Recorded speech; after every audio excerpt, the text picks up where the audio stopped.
إن الحمد لله نحمده ونستعينه ونستغفره ونعوذ بالله من شرور أنفسنا وسيئات أعمالنا من يهده الله فلا مضل له ومن يضلله فلا هادي له وأشهد أن لا إله إلا الله وحده لا شريك له وأشهد أن محمدا عبده ورسوله صلى الله عليه وعلى آله وصحبه أجمعين أما بعد فيا عباد الله أوصيكم ونفسي بتقوى الله يا أيها الناس اتقوا ربكم الذي خلقكم من نفس واحدة وخلق منها زوجها وبث منهما رجالا كثيرا ونساء واتقوا الله الذي تساءلون به والأرحام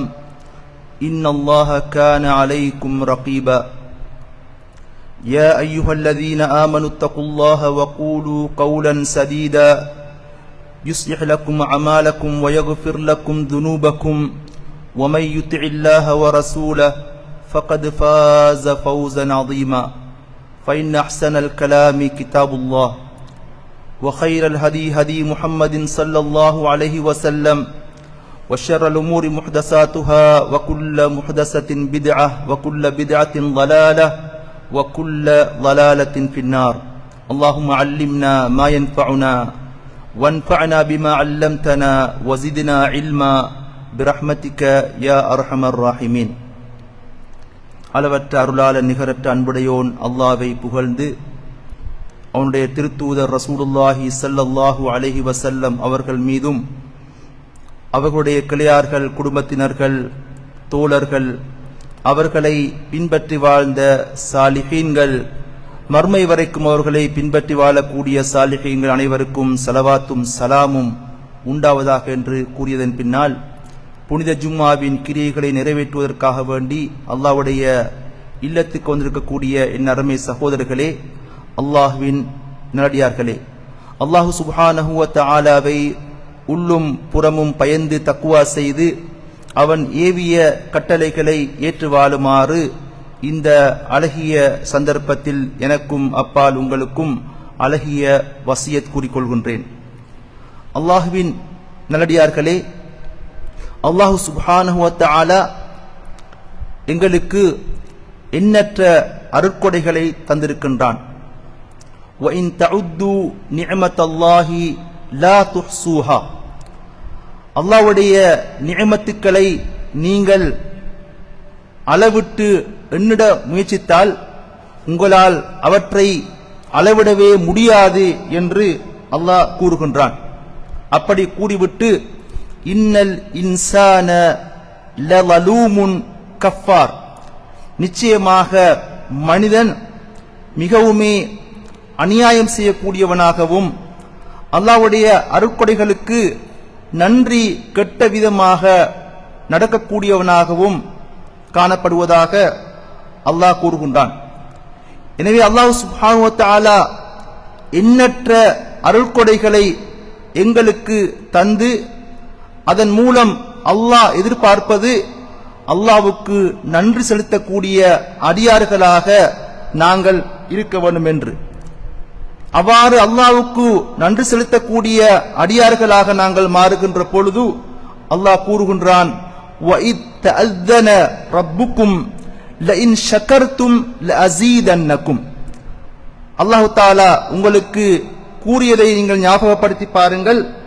நீங்கள் அல்லாஹ்வுக்கு நன்றி கூறுகின்ற பொழுது அல்லாஹ் உங்களுக்கு வழங்கிய நிஅமத்துக்கள் அருட்கொடைகளுக்கு நன்றி செலுத்தக்கூடிய மக்களாக நீங்கள் மாறுகின்ற பொழுது லஅஸீதன்னக்கும், நிச்சயமாக நான் கூறுகின்றேன் உங்களுக்குரிய அந்த நிஅமத்துக்களை நான் மென்மேலும் அதிகரித்து தருவேன் என்று அல்லாஹ் கூறுகின்றான். வலஇன் கஃபர்தும், ஆனால் நீங்கள் அல்லாஹ்வுக்கு நன்றி கூறாமல் அந்த அருட்கொடைகளை அல்லாஹ் விரும்பிய அடிப்படையிலே அல்லாஹ்வுக்கு திருப்தி கொடுக்கக்கூடிய அடிப்படையிலே பயன்படுத்தாமல் நீங்கள் நடந்து கொண்டால் நீங்கள் அறிந்து கொள்ளுங்கள், இன்ன அதாபி லஷதீத், என்னுடைய தண்டனை மிக கடுமையானது என்று அல்லாஹ் சுப்ஹானஹு வ தஆலா சூரா இப்ராஹிமிலே எங்களுக்கு கூறி காட்டுகின்றான். எனவே அல்லாஹ் தஆலா வழங்கிய எண்ணற்ற அந்த அருட்கொடைகளை நாங்கள் நினைவுபடுத்தி அவற்றை நாங்கள் மனதிலே எடுத்து அந்த அருட்கொடைகளுக்காக அல்லாஹ்வுக்கு நன்றி கூற கடமைப்பட்டிருக்கின்றோம். எப்பொழுதெல்லாம் அல்லாஹ் தந்த அருட்கொடைகளுக்கு நாங்கள் நன்றி கூற முயற்சிக்கின்றோமோ அந்த அருட்கொடைகளை மிகச் சரியான முறையிலே பயன்படுத்த முயற்சிக்கின்றோமோ அப்பொழுதெல்லாம் அந்த நியமத்துக்களை அல்லாஹ் எங்களுக்கு காப்பாற்றி தருவான். அந்த நியமத்துக்கள் எங்களுடைய வாழ்க்கையிலே நிலையாக காணப்படும். எப்பொழுதெல்லாம் அந்த நியமத்துக்களுக்கு நன்றி கட்ட விதமாக நடந்து கொள்கின்றோமோ அந்த நியமத்துக்களை துஷ்பிரயோகம் செய்கின்றோமோ அந்த நியமத்துக்களை பயன்படுத்துகின்ற விடயத்திலே நாங்கள் எப்பொழுதெல்லாம் வீண் விரயம் செய்கின்றோமோ அப்பொழுதெல்லாம் அல்லாஹ் தஆலா எங்களுக்கு எச்சரிக்கின்றான், அந்த நியமத்துக்கள் காலப்போக்கிலே உங்களை விட்டும் அழிந்துவிடும் என்று அல்லாஹ் தஆலா எங்களுக்கு எச்சரிக்கையாக குறிக்காட்டுகின்றான். எனவேதான் அல் குர்ஆன் அல்லாஹ் தஆலா எங்களுக்கு அல்லாஹ் வழங்கிய அந்த நியமத்துக்களை எங்களுக்கு போதுமான அளவு நாங்கள் பயன்படுத்திக் கொண்டு அடுத்த எஞ்சிய பகுதிகளை நாங்கள் எப்படி தர்மம் செய்ய வேண்டும், எப்படி பங்கிட வேண்டும் என்று எங்களுக்கு அல் குர்ஆனிலே குறிக்காட்டுகின்றான்.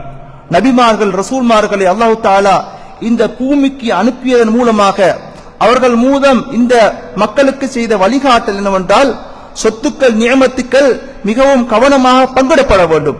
அவைகள் அல்லாஹ் தஆலா எமக்கு தந்தவை, அவற்றை அல்லாஹ் தஆலா எங்களுக்கு தந்து எங்களை பரிசிக்கின்றான். மாற்றமாக நாங்கள் தேடியது அல்ல, எங்களுடைய சொத்துக்கள் அல்ல. எனவேதான் அந்த அருட்கொடைகள் அந்த நியமத்துக்கள் அனைத்தையும் பற்றி அல்லாஹ் மறுமையிலே எங்களை விசாரிப்பான். எனவே அந்த நியமத்துக்கள் எப்படி பயன்படுத்தப்பட வேண்டும் என்று நபிமார்களும் ரசூல்மார்களும் எங்களுக்கு மிக அழகாக வழிகாட்டி விட்டு சென்றார்கள். நீங்கள் உங்களுடைய உறவினர்களுக்கு அவர்களுக்குரிய உரிமைகளை கொடுத்து விடுங்கள்.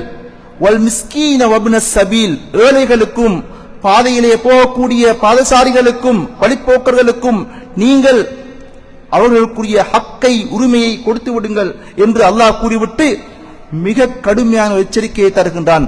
வலா துபذிர் தப்தீரா, நீங்கள் உங்களுக்கு அல்லாஹ் தஆலா தந்த அந்த நியமத்துக்களை பொறுத்தவரையிலே அவற்றிலே நீங்கள் வீண் விரயம் செய்ய வேண்டாம் என்று அல்லாஹ் எச்சரிக்கின்றான். எனவே நாங்கள் செய்யக்கூடிய வீண் விரயங்களை பொறுத்தவரையிலே அவைகளெல்லாம் அடுத்த மக்களுக்கு போய் சேர வேண்டிய சொத்துக்கள் உரிமைகள், அது உறவினர்களாக இருக்கட்டும் அல்லது எமது அண்டை வீட்டார்களாக இருக்கட்டும் அல்லது ஏழைகளாக இருக்கட்டும் வழிப்போக்கர்கள் எல்லோருக்கும் சேர வேண்டிய அந்த உரிமைகளை சொத்துக்களை நீங்கள் வீண் விரயம் செய்ய வேண்டாம் என்று அல்லாஹ் எங்களுக்கு கூறிவிட்டு சொல்லுகின்றான். இன்னல் முபذிரீன, நிச்சயமாக இவ்வாறு வீண் விரயம் செய்யக்கூடியவர்கள் கானு இஹ்வான ஷயாத்தீன், இவர்கள் எல்லோருமே ஷைத்தானுடைய நண்பர்கள் அல்லது ஷைத்தானின் சகோதரர்கள் என்று அல்லாஹ் தஆலா எச்சரித்து விட்டு கூறுகின்றான். வகான ஷைத்தானு லிரப்பிஹி கஃபூரா, நிச்சயமாக ஷைத்தான் தான் அல்லாஹ்வுக்கு நன்றி கட்ட விதமாக அல்லாஹ்வுடைய நியமத்துக்களை மறுத்து நன்றி கட்ட விதமாக நடக்கக்கூடியவனாக ஷைத்தான் காணப்படுகின்றான். எனவே அந்த ஷைத்தானுடைய ஒரு பண்பு வீண் விரயம் செய்வது, வீண் விரயத்தின்பால் மக்களை தூண்டுவது.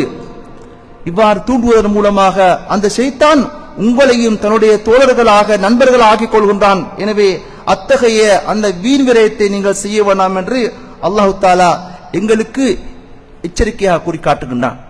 எனவேதான் அல் குர்ஆனிலே நாங்கள் எமது வாழ்க்கையிலே அத்தியாவசியமாக பயன்படுத்தக்கூடிய எமது உடை, எமது உணவு, நாங்கள் குடிக்கக்கூடிய தண்ணீர், பானங்கள் இவற்றையெல்லாம் மிகவும் கவனமாக பயன்படுத்துமாறு, எமக்கு போதுமான அளவு பயன்படுத்திக் கொள்ளுமாறு அல்லாஹ் தஆலா எங்களுக்கு வழிகாட்டுகின்றான். குலு வஷ்ரபு, நீங்கள் சாப்பிடுங்கள், உண்ணுங்கள், பருகுங்கள், குடியுங்கள். வலா துஸ்ரிஃபு, நீங்கள் இஸ்ராஃப் செய்ய வேண்டாம், வீண் விரயம் செய்ய வேண்டாம் என்று அல்லாஹ் கூறுகின்றான். இன்னல்லாஹ லா யுஹிப்புல் முஸ்ரிஃபீன், நிச்சயமாக வீண் விரயம் செய்யக்கூடியவர்களை அல்லாஹ் நேசிப்பதில்லை. அல்லாஹ்வுடைய மஹப்பத் ஒவ்வொரு மனிதனும் விரும்பக்கூடிய தேடக்கூடிய ஒன்றுதான் அல்லாஹ்வுடைய மஹப்பத். இந்த மஹப்பத்தை நாங்கள் பெற்றுக்கொள்ள வேண்டுமாக இருந்தால் அல்லாஹ் எங்களுக்கு தந்த அந்த அருட்கொடைகளை நாங்கள் மிக கவனமாக கச்சிதமாக பயன்படுத்தி அதன் மூலம் அல்லாஹ்வுடைய திருப்தியை, அல்லாஹ்வுடைய கூலியை, அல்லாஹ்வுடைய சொர்க்கத்தை பெற்றுக்கொள்வதன் மூலம்தான் அந்த மஹப்பத்தை நாங்கள் பெற்றுக்கொள்ள முடியும். அப்படி அந்த மஹப்பத்தை இழந்து விட்டால் நாங்கள் இந்த அத்தனை நன்மைகளையும் இழந்து விடுகின்றோம். எனவே இதன் அல்லாஹ் தஆலா அடிக்கடி எங்களுக்கு இந்த உண்மையை ஞாபகப்படுத்துகின்றான். நீங்கள் உண்ணுங்கள், பருகுங்கள், ஆனால் இஸ்ராப் செய்ய வேண்டாம். அல் குர்ஆன்ல 2 முக்கியமான பிரயோகங்களை அல்லாஹ் பயன்படுத்துகின்றான். ஒன்று இஸ்ராப், அடுத்தது தப்தீர். இஸ்ராப் என்பது எனக்கு அடிப்படையான தேவைகள் காணப்படுகின்றன, அந்த தேவைகளை நான் நிறைவேற்றுகின்றேன், ஆனால் அதற்கும் அப்பால் சென்று நான் அந்த தேவைகளை துஷ்பிரயோகம் செய்கின்ற பொழுது, வீண்விரயம் செய்கின்ற பொழுது, அங்கே அல்லாஹ் தஆலா எங்களுக்கு அந்த வீண்விரயம் செய்ய வேண்டாம், லா துஸ்ரிஃபு என்று எங்களுக்கு எச்சரிக்கின்றான். அதற்கு அப்பால் சென்று எனக்கு எந்த தேவையும் இல்லை, அப்படி இல்லாத கட்டத்தில் கூட என்னுடைய செல்வங்களை, எனது வசதிகளை, இந்த நியமத்துக்கள் எல்லாம் நான் இன்னும் துஷ்பிரயோகம் செய்ய முற்படுகின்ற பொழுது அதனை அல்லாஹ் தஆலா ஒரு ஷைத்தானுடைய பண்பாக அல்லாஹ் எங்களுக்கு கூறுகின்றான். அதைத்தான் அல்லாஹ் கூறுகின்றான், வலா துபத்தீர் தப்தீரா, நீங்கள் அளவுக்கு அதிகமாக நீங்கள் உங்களுடைய செல்வங்களை வீண் விரயம் செய்ய வேண்டாம் என்று அல்லாஹ் எங்களுக்கு எச்சரிக்கையாக கூறிக்கொண்டு இருக்கின்றான். எனவே இந்த வீண் விரயம் என்பது எங்களுடைய வாழ்க்கையில் ஒரு அழிவுக்கு எங்களை இட்டுச் செல்லக்கூடிய ஒரு அம்சமாக காணப்படுகின்றது. எம்மை எத்தனையோ சமூகங்களை அழிவுக்கு இட்டுச் சென்ற ஒரு பண்பாகத்தான் இந்த இஸ்ராப் என்ற இந்த பண்பு காணப்படுகின்றது. இன்று நாங்கள் நவீன இந்த காலத்திலே எம்மை சூழ எத்தனையோ சமூகங்கள் பட்டினியால், பசியால் வாடிக்கொண்டிருக்கின்ற பொழுது, எத்தனையோ சமூகங்கள் யுத்தங்களுக்குள்ளால் சிக்குண்டு அந்த யுத்த பகுதிகளிலே உணவின்றி, குடியின்றி, உடையின்றி எத்தனையோ மக்கள் கஷ்டப்பட்டுக் கொண்டிருக்கின்ற பொழுது, இன்று இன்னும் ஒரு பக்கத்திலே எமது சமூகங்கள் ஆடம்பர வாழ்க்கைக்குள் சிக்கிக் கொண்டிருக்கின்றார்கள். ஆடம்பரமான வைபவங்கள், ஒரு சாதாரண ஒரு திருமண நிகழ்ச்சியாக இருக்கட்டும் அல்லது இன்னும் பல வைபவங்களாக இருக்கட்டும், அந்த நிகழ்ச்சிகளுக்காக வேண்டி எத்தனையோ கோடிக்கணக்கான சொத்துக்களையும் செல்வங்களையும் செலவு செய்து அங்கே உணவுப் பொருட்கள், தண்ணீர் அனைத்துமே வீண் விரயம் செய்யப்படுகின்றது. இத்தகைய ஒரு பெரிய ஒரு வீண் விரயோகம் ஒரு பக்கம் நடைபெற்றுக் கொண்டிருக்கின்றது. இன்னொரு பக்கம் சுகபோக வாழ்க்கையிலே மூழ்கி அடுத்த மக்களுக்கு கொடுக்க வேண்டிய ஹக்குகளையும் உரிமைகளையும் கொடுக்காமல் ஒரு பக்கம் சுகபோகத்திலே மக்கள் மூழ்கிக் கொண்டிருக்கின்ற பொழுது, இன்னொரு பக்கம் ஆப்பிரிக்க நாடுகளுக்கு சென்று பார்த்தால், அல்லது யுத்தங்கள் நடக்கக்கூடிய நாடுகளுக்கு சென்று பார்த்தால், அல்லது ஆக்கிரமிக்கப்பட்ட பிரதேசங்களுக்கு சென்று பார்த்தால், அங்கே உணவின்றி பட்டினியால் மக்கள் மடிந்து கொண்டிருக்கின்றார்கள். இத்தகைய ஒரு மோசமான ஒரு சூழ்நிலையிலே இன்று உலகம் காணப்படுகின்ற பொழுது, இந்த கட்டத்திலே நாங்கள் இந்த வீண் விரயத்தின் ஆபத்துக்களை பற்றி சிந்திக்க கடமைப்பட்டிருக்கின்றோம். எனவேதான் ஸல்லல்லாஹு அலைஹி வஸல்லம் அவர்கள் தன்னுடைய குடும்பத்தினருக்கும், மனைவியருக்கு, தோழர்களுக்கு இந்த விடயத்திலே மிகவும் கவனமாக வழிகாட்டினார்கள். ஒரு மனிதனின் அடிப்படை தேவைகளை மிக கவனமாக கையாளுகின்ற விடயத்திலும் தொடங்கி ஆட்சி அதிகாரத்திலே காணப்படக்கூடிய வரைக்கும் எப்படி சொத்துக்களை பயன்படுத்த வேண்டும், அவற்றை எப்படி கவனமாக பங்கிட வேண்டும் என்ற விடயத்திலே ஸல்லல்லாஹு அலைஹி வஸல்லம் அவர்கள் மிகவும் அழகாக வழிகாட்டினார்கள். குர்ஆன் சொல்லக்கூடிய அந்த சமூக கட்டமைப்பை உருவாக்குவதற்காக வேண்டி ஸல்லல்லாஹு அலைஹி வஸல்லம் அவர்கள் அந்த பயிற்சியை தன்னுடைய மனைவியருக்கு கொடுத்தார்கள், தன்னுடைய சஹாபாக்களுக்கு கொடுத்தார்கள். எனவேதான் சொன்னார்கள் ஸல்லல்லாஹு அலைஹி வஸல்லம் அவர்கள், குலு வஷ்ரபு வல்பசு, நீங்கள் சாப்பிடுங்கள், நீங்கள் குடியுங்கள், நீங்கள் ஆடைகளை அணிந்து கொள்ளுங்கள், வதஸத்தகு ஃபீ கைரி இஸ்ராஃபின் வலா மிஹ்யலத்தின் என்று சொன்னார்கள். நீங்கள் பெருமைக்காக வேண்டி குடிக்க வேண்டாம், பெருமைக்காக வேண்டி சாப்பிட வேண்டாம், பெருமைக்காக வேண்டி உடுக்க வேண்டாம், அதே போன்று வீண்விரயம் செய்ய முற்பட வேண்டாம். இத்தகைய வீண்விரயம், பெருமை என்ற 2 அடிப்படை பண்புகளையும் நீங்கள் தவிர்த்து கொண்டு நீங்கள் சாப்பிட முடியும், நீங்கள் குடிக்க முடியும், நீங்கள் ஆடைகள் அணிய முடியும் என்று ஸல்லல்லாஹு அலைஹி வஸல்லம் அவர்கள் தன்னுடைய தோழருக்கு மிக அழகாக வழிகாட்டினார்கள். இந்த வழிகாட்டலை, இந்த வீண்விரயம் என்ற பண்பை அந்த சமூகத்திலிருந்து முற்றாக ஒழிக்க வேண்டும் என்பதற்காக வேண்டி ஸல்லல்லாஹு அலைஹி வஸல்லம் அவர்கள் மிக அழகான சம்பவங்களை கூறி அந்த சஹாபாக்களுக்கு வழிகாட்டினார்கள். ஒருமுறை ஸல்லல்லாஹு அலைஹி வஸல்லம் அவர்கள் சஹாபாக்களுக்கு பனு இஸ்ராயல் காலத்தில் நடந்த ஒரு சம்பவத்தை கூறினார்கள். சொன்னார்கள், ஒரு மனிதன் கடும் தாகத்தின் காரணமாக தண்ணீர் தேடி அலைந்து கொண்டிருக்கின்றான். அப்படி அவன் அலைந்து திரிந்து கொண்டிருக்கின்ற பொழுது ஒரு கிணற்றை சந்தித்து அந்த கிணற்றுக்குள் இறங்கி தன்னுடைய தாகத்தை தீர்த்துவிட்டு அவன் வெளியே வருகின்றான். வந்து பார்க்குகின்ற பொழுது ஒரு மிருகம் தாகத்தின் காரணமாக தண்ணீர் தேடி அலைந்து கொண்டிருக்கின்றது. அப்படி தண்ணீர் தேடி அலைந்த அந்த மிருகம் தாகத்தின் காரணமாக அந்த பூமி நனைந்திருந்த பகுதிக்கு சென்று அந்த நனைந்த பகுதியின் மண்ணை அப்படியே அது உறிஞ்சிக் கொண்டிருக்கின்றது. இப்பொழுது அந்த மனிதன் சிந்திக்கின்றான், தாகத்தின் காரணமாக நான் எவ்வளவு கஷ்டப்பட்டேன், துன்பப்பட்டேன். எனவே அந்த தாகத்தை நான் தீர்த்து கொண்டேன். ஏன் இந்த மிருகத்தின் தாகத்தை நான் போக்கக்கூடாது என்று அவன் அந்த கிணற்றுக்குள் இறங்கி தன்னுடைய அந்த காலணியை ஹுஃப் என்று சொல்வார்களே, ஹுஃப், அந்த காலணிக்குள்ளால் தண்ணீரை நிறைத்து தன்னுடைய பற்களினால் அவற்றை அவன் கடித்துக் கொண்டு வெளியே கொண்டு வந்து அந்த மிருகத்துக்கு அவன் தண்ணீரை புகட்டி அந்த மிருகத்தின் உயிரை காப்பாற்றுகின்றான். காப்பாற்றிய பொழுது அல்லாஹ் சுப்ஹானஹு வ தஆலா அந்த மனிதனுக்கு நன்றி கூறி அவனுடைய பாவங்களை மன்னித்து அவனை சொர்க்கத்திலே நுழையச் செய்த அந்த சம்பவத்தை ஸல்லல்லாஹு அலைஹி வஸல்லம் அவர்கள் சஹாபாக்களுக்கு சொன்ன பொழுது சஹாபாக்கள் கேட்டார்கள், அல்லாஹ்வுடைய தூதரே, மிருகங்களுடைய தாகத்தை தீர்ப்பதன் மூலமும் கூட அல்லாஹ் எங்களை சொர்க்கத்திலே நுழையச் செய்வானா என்று கேட்ட பொழுது ஸல்லல்லாஹு அலைஹி வஸல்லம் அவர்கள் மிக அற்புதமான ஒரு வசனத்தை சொன்னார்கள் ஃபீ குல்லி கபிதின் ரத்பத்தின் அஜ்ருன் என்று சொன்னார்கள். அதாவது உயிர் வாழக்கூடிய ஒவ்வொரு மிருகத்தினுடைய தாகத்தை போக்குவதிலே அல்லாஹ் தஆலா கூலியை வைத்திருக்கிறார் சொன்னார்கள். பாவித்த வார்த்தைகளை பாருங்கள். ஃபீ குல்லி கபிதின் ரத்பத்தின், கபித் என்று சொன்னால் நாங்கள் ஈரலுக்கு சொல்வோம். அதே போன்று ரத்பா என்றால் ஈரலிப்பான ஒரு தன்மைக்கு செல்வோம். எப்பொழுதெல்லாம் ஒரு மிருகத்தினுடைய உயிர் அந்த இதயம் அந்த ஈரல் உயிரோடு இருப்பது தான் தங்கியிருக்கின்றது. எனவே அவர்கள் மிக அழகான வார்த்தைகளை பயன்படுத்தி சொன்னார்கள், உயிர் வாழக்கூடிய மிருகங்களுக்கு உணவளிப்பதிலே தாகத்தை போக்குவதிலே அல்லாஹ் தஆலா உங்களுக்கு கூலியை வைத்திருக்கிறார் சொன்னார்கள். சிந்தித்து பாருங்கள், மிருகங்களுக்கு எப்படியாக இருந்தால் இன்று எத்தனையோ எமது உறவுகள் மனித உயிர்கள் இன்று உணவின்றி தண்ணீரின்றி உடையின்றி இந்த உலகத்திலே தவித்துக் கொண்டிருக்கின்ற பொழுது நாங்கள் எப்படி இந்த வீண் விரயத்தை செய்ய முடியும் என்பதை நாங்கள் சிந்திக்க கடமைப்பட்டிருக்கின்றோம். எனவே வீண் விரயம் என்பது எமது உடையோடும் எமனுடைய இந்த உணவுகளோடும் தண்ணீரோடும் சம்பந்தப்பட்டது மட்டுமல்ல, வாழ்க்கையில் அல்லாஹ் எங்களுக்கு தந்திருக்கக்கூடிய எத்தனையோ எண்ணற்ற நியமத்துக்கள், அது செல்வமாக இருக்கட்டும், நேரமாக இருக்கட்டும். நேரம் ஒரு மிகப்பெரிய நியமத். எமது உணர்வுகள், அல்லாஹ் எமக்கு தந்த உணர்வுகள், அந்த உணர்வுகள் கூட எமக்கு மிகப்பெரிய நியமத். எமது வார்த்தைகள், பேச்சு, அது மிகப்பெரிய நியமத்.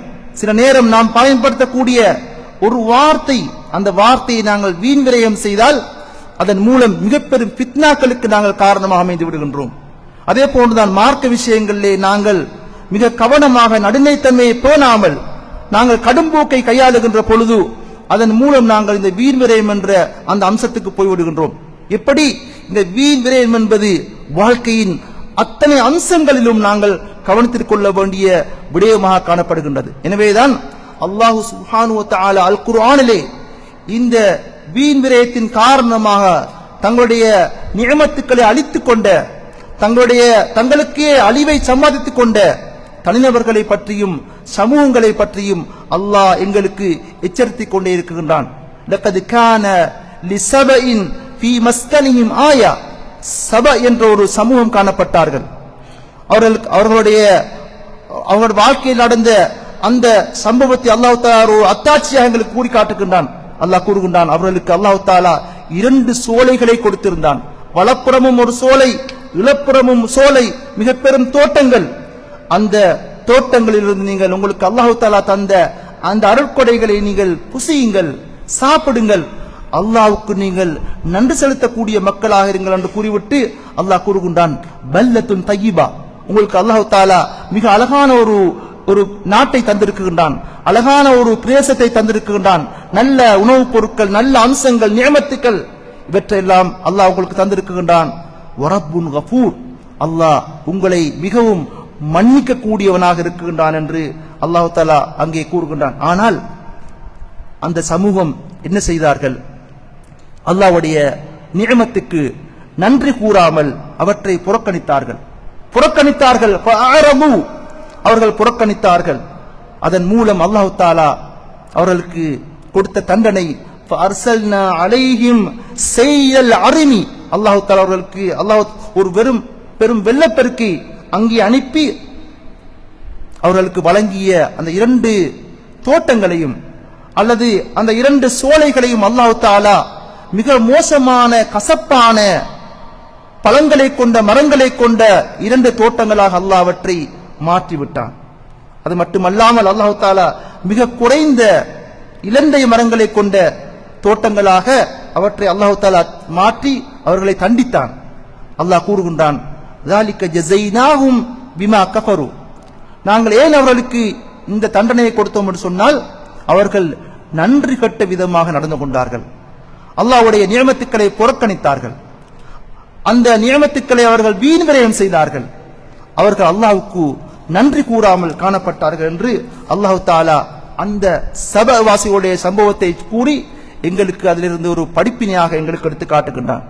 இன்னும் ஒரு உதாரணத்தை அல்லாஹ் கூறுகின்றான், وَضَرَبَ اللَّهُ مَثَلًا قَرْيَةً كَانَتْ آمِنَةً مُطْمَئِنَّةً, ஒரு நகரப்புறம் காணப்பட்டது. அந்த நகரப்புறம் அல்லாஹ் தஆலா அவர்களுக்கு அமைதியை கொடுத்திருந்தான், பாதுகாப்பான ஒரு வாழ்க்கையை கொடுத்திருந்தான், மிக அமைதியான வாழ்க்கையை கொடுத்திருந்தான். இப்படியான அந்த மக்களுக்கு அல்லாஹ் தஆலா எல்லா வசதிகளையும் அவர்களுக்கு அல்லாஹ் தஆலா எல்லா பக்கங்களிலிருந்தும் அவர்களுக்கு அல்லாஹ்வுடைய வாழ்க்கை வசதிகள் வந்து கொண்டே இருந்தன. ஆனால் என்ன செய்தார்கள்? அல்லாஹ்வுக்கு நன்றி கூறவில்லை. ஃபக்கஃபரத் பிஅன்உமில்லாஹ், அல்லாஹ் தஆலா கொடுத்த இந்த பாதுகாப்பான சூழல், பாதுகாப்பான வசதிகள், அமைதியான வாழ்க்கை, எல்லா நியமத்துக்களும் எல்லா பக்கங்களிலிருந்து வந்து கொண்டிருக்கின்றது. இவற்றையெல்லாம் புறக்கணித்து அல்லாஹ்வுடைய நியமத்துக்களுக்கு அவர்கள் நன்றி கட்ட விதமாக நடந்து கொண்டார்கள். அதன் மூலம் அல்லாஹ் தஆலா ஃபஅதாகஹ அல்லாஹு லிபாஸல் ஜூஇ வல் ஹௌஃப் பிமா கானூ யஸ்னஊன், அல்லாஹ் தஆலா அந்த சமூகத்துக்கு கொடுத்த தண்டனை என்னவென்று சொன்னால் பட்டினியை அவருக்கு வழங்கினார். அது மட்டுமல்லாமல் ஒரு அச்சமான ஒரு வாழ்க்கை அங்கே தோற்றுவிக்கப்படுகின்றது.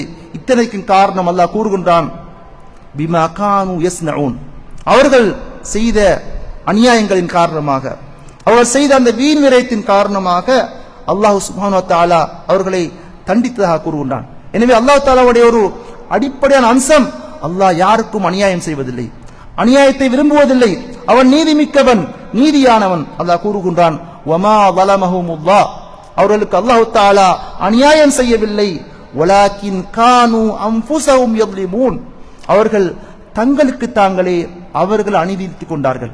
அல்லாஹ் கொடுத்த அந்த நியமத்துக்களை அவர்கள் மிகச் சரியாக கவனமாக பயன்படுத்தாமல், அவற்றிலிருந்து அடுத்தவர்கள் கொடுக்க வேண்டிய ஹக்குகளை கொடுக்காமல் அவர்கள் புறக்கணித்து அல்லாஹ்வுக்கு நன்றி கட்ட விதமாக நடந்ததன் காரணமாக அவர்கள் இப்படி சமூகத்திலே அளிக்கப்பட்ட வரலாறுகளை எங்களுக்கு அல் குர்ஆன் கூறிக்கொண்டிருக்கின்றது. ஸல்லல்லாஹு அலைஹி வஸல்லம் அவர்கள் இந்த அல் குர்ஆனுடைய இந்த சம்பவங்களின் மூலமாக அவர்களுடைய வழிகாட்டல் மூலமாக தங்களுடைய சமூகத்தை பயிற்றுவிக்க விரும்பினார்கள். அந்த பயிற்றுவித்தல் என்பது மிகவும் அடிப்படையான அம்சங்களிலிருந்து ஆரம்பிக்கப்பட்டதை நாங்கள் பார்க்கின்றோம். ஸல்லல்லாஹு அலைஹி வஸல்லம் அவர்கள் ஒருமுறை சொன்னார்கள், இதா வகஅத் லுக்மத்து அஹதிக்கும், உங்களுடைய ஒரு கவலம் உணவு, அது ஒரு ரொட்டி துண்டாக இருக்கட்டும், அதை நாங்கள் சாப்பிடக்கூடிய உணவின் ஒரு பகுதியாக இருக்கட்டும், அந்த உணவுகள் விழுகின்ற பொழுது அவற்றை நீங்கள் எடுத்து விடுங்கள், எடுத்து அதன் அழுக்குகளை நீங்கள் போக்கிவிட்டு நீங்கள் அவற்றை சாப்பிடுங்கள் என்று ஸல்லல்லாஹு அலைஹி சொன்னார்கள். அப்படி நீங்கள் நடந்து கொள்ளாவிட்டால் அவற்றை ஷைத்தான் பயன்படுத்துவான் என்று கூறினார்கள். அதன் பிறகு சொன்னார்கள், நீங்கள் உங்களுடைய கைகளினால் சாப்பிட்டு முடிகின்ற பொழுது அவற்றை நீங்கள் அப்படியே துடைத்து விடாமல் உங்களுடைய விரல்களை நீங்கள் அந்த உணவின் கடைசி பகுதிகளை கூட நீங்கள் அவற்றை விரல்களை சூப்பி நீங்கள் அந்த உணவை நீங்கள் முடித்த பிறகு நீங்கள் அவற்றை கழுவி விடுங்கள் என்று ஸல்லல்லாஹு அலைஹி வஸல்லம் அவர்கள் மிக அழகாக அந்த உணவு என்பது மிகப்பெரிய ஒரு நிஅமத், மிகப்பெரிய அருள், அந்த அருளை நாங்கள் அதன் பரக்கத்தை அந்த உணவின் பரக்கத்தை நாங்கள் இழந்து விடாமல் அவற்றை எப்படி காப்பாற்ற வேண்டும் என்று ஸல்லல்லாஹு அலைஹி வஸல்லம் அவர்கள் தன்னுடைய மனைவியருக்கும் சஹாபாக்களுக்கும் மிகவும் எளிமையான முறையிலே அவர்கள் வழிகாட்டியதை நாங்கள் பார்க்கின்றோம். இந்த வழிகாட்டலை நாங்கள் கவனமாக எடுத்துக்கொள்ள வேண்டும். அனஸ் ரலியல்லாஹு கூறுகின்றார்கள், ஸல்லல்லாஹு அலைஹி வஸல்லம் எங்களுக்கு கட்டளையிட்டார்கள். எப்படி என்று சொன்னால், அமரனா அன் நஸ்லுத்தல் கஸ்அத, அதாவது நாங்கள் ஒரு பாத்திரத்திலே சாப்பிடுகின்ற பொழுது அந்த பாத்திரத்தின் எல்லா உணவுகளையும் சாப்பிட்டு முடிக்குமாறு ஸல்லல்லாஹு அலைஹி வஸல்லம் அவர்கள் எங்களுக்கு கட்டளையிட்டதாக அவர்கள் கூறுகின்றார்கள். எனவே இந்த வழிகாட்டல்கள் மூலமாக நாங்கள் உணவை எப்படி கையாள வேண்டும், எப்படி அல்லாஹ் எங்களுக்கு தந்த அந்த தண்ணீர் என்ற அந்த நியமத்தை நாங்கள் எப்படி கையாள வேண்டும், எப்படி எமது ஆடைகளை நாங்கள் கையாள வேண்டும், அவற்றை எமக்கு போதுமான முறையில் நாங்கள் பயன்படுத்திவிட்டு அவற்றை யாருக்கெல்லாம் கொடுக்க வேண்டி இருக்கின்றதோ அவற்றை கொடுக்க வேண்டும் என்று ஸல்லல்லாஹு அலைஹி வஸல்லம் அவர்கள் எங்களுக்கு மிக அழகான முறையிலே வழிகாட்டியிருக்கிறார்கள். எனவே மதிப்புக்குரிய சகோதரர்களே, இப்படி ஸல்லல்லாஹு அலைஹி வஸல்லம் அவர்கள் வழிகாட்டிய பொழுது சஹாபாக்கள் தேவையற்ற முறையில் வாதிட முற்படவில்லை. சஹாபாக்கள் சொல்லியிருக்க முடியும், அல்லாஹ்வுடைய தூதரே, எம்மை சூழ உள்ளவர்கள் நாடுகள் எல்லாம் மிகவும் அதிகமாக வீண் விரயங்களை செய்து கொண்டிருக்கின்றார்கள், ஏன் இந்த உணவின் விடயத்தில் மாத்திரம் எங்களுக்கு சொல்லுகின்றனர் என்று சஹாபாக்கள் வாதிட முற்படவில்லை. மாற்றமாக அந்த வழிகாட்டலை அவர்கள் மிக கவனமாக எடுத்துக்கொண்டார்கள். ஸல்லல்லாஹு அலைஹி வஸல்லம் அவர்கள் கொடுத்த வழிகாட்டல் அந்த பரக்கத்துக்களை நாங்கள் இழந்துவிடக் கூடாது. எனவே நாங்களும் கூட இப்படியெல்லாம் வாதிட முற்படக்கூடாது. எங்களை சூழ அடுத்தவர்கள் வீண் விரயம் செய்கின்றார்கள், நாங்கள் என்ன விரயத்தை செய்கின்றோம் என்று நாங்கள் ஒரு பொழுதும் விதண்டாவாதம் செய்ய முற்படக்கூடாது. மாற்றமாக என்னுடைய வாழ்க்கையிலே எனக்கு அல்லாஹ் தந்த இந்த அருட்கொடைகள், அது உணவாக இருக்கட்டும், உடையாக இருக்கட்டும், இன்னும் எத்தனையோ நியமத்துக்களாக இருக்கட்டும், இந்த நியமத்துக்களை நான் எப்படி பாதுகாத்துக் கொள்ள வேண்டும், எப்படி நான் அதற்கு அல்லாஹ்வுக்கு நன்றி கூற வேண்டும் என்றுதான் நான் சிந்திக்க வேண்டுமே ஒழிய நாங்கள் அடுத்தவர்களை பற்றி சிந்திக்க கூடாது. எனவே இப்படி சிந்திக்குகின்ற பொழுது அல் குர்ஆன் சொல்லக்கூடிய இந்த அடிப்படை போதனைகளை, ஸல்லல்லாஹு அலைஹி வஸல்லம் எங்களுக்கு சொல்லித்தந்த இந்த அடிப்படை போதனைகளை நாங்கள் இப்படி எடுத்துக்கொள்கின்ற பொழுது நிச்சயமாக நாங்கள் அதன் மூலம்தான் அல்லாஹ்வுக்கு நன்றி கூறக்கூடிய அடியார்களாக மாற முடியும். மாற்றமாக வெறுமனே வார்த்தைகளால் மாத்திரம் அல்லாஹ்வை நான் உனக்கு நன்றி கூறுகின்றேன் என்ற வெறும் வார்த்தைகளால் மாத்திரம் நாங்கள் அந்த நன்றியை போதுமாக்கிக் கொள்ள முடியாது. மாற்றமாக அந்த நியமத்துக்கள் எனக்கு அல்லாஹ்வின் புறத்திலிருந்து கிடைத்த நியமத்துக்கள், எனவே அந்த நியமத்துக்களை பற்றி அல்லாஹ் மறுமையில் விசாரிப்பான். எனவே அந்த நியமத்துக்களை அல்லாஹ்வுடைய திருப்திக்கு ஏற்ற வகையிலே அல்லாஹ்வுக்கு நான் வழிபாடு செய்யக்கூடிய அடிப்படையிலே நான் பயன்படுத்த வேண்டும். அதே போன்று எனக்கு அல்லாஹ் தஆலா தந்த அந்த நியமத்துக்களில் எனக்கு எவ்வளவு போதுமோ அவற்றை நான் போதுமாக்கி கொண்டு அந்த வாழக்கூடிய அந்த வாழ்க்கையை நான் அமைத்துக் கொள்ள வேண்டும். அப்படி அமைக்கின்ற பொழுது நிச்சயமாக அல்லாஹ் சுப்ஹானஹு வ தஆலா எங்களுடைய வாழ்க்கையிலும் எம்மை சூழ உள்ள மக்களுடைய வாழ்க்கையிலும் அருள் பாலிப்பான பரக்கத் செய்வான். அந்த வகையிலே இந்த அல்லாஹ் தந்த நியமத்துக்களை நாங்கள் வீண் விரயம் செய்யாமல், துஷ்பிரயோகம் செய்யாமல் அல்லாஹ்வுடைய திருப்தி குட்ட வகையிலே பயன்படுத்துவதற்கு அல்லாஹ் சுப்ஹானஹு வ தஆலா எனக்கும் உங்களுக்கும் தௌஃபீக் செய்வானாக. யா அல்லாஹ், எங்களுடைய பாவங்களை மன்னிப்பாயாக, எங்களுடைய பெற்றோருடைய பாவங்களை மன்னிப்பாயாக.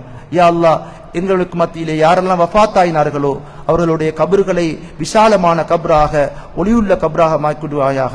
எங்களுக்கு மத்தியில் யாரெல்லாம் நோயாளிகளாக இருக்கின்றார்களோ அவருடைய நோய்களை குணப்படுத்தி விடுவாயாக, நிலைமைகளை ஒழுங்குபடுத்தி வைப்பாயாக. வஆகிரு தஅவானா அனில் ஹம்துலில்லாஹி ரப்பில் ஆலமீன். பாரக்கல்லாஹு லனா வலக்கும் பில்-குர்ஆனில் கரீம் வ நஃபஅனா வ இய்யாக்கும் بآيات وذكر الحكيم إنه تعالى جواد كريم فاستغفروه إنه هو الغفور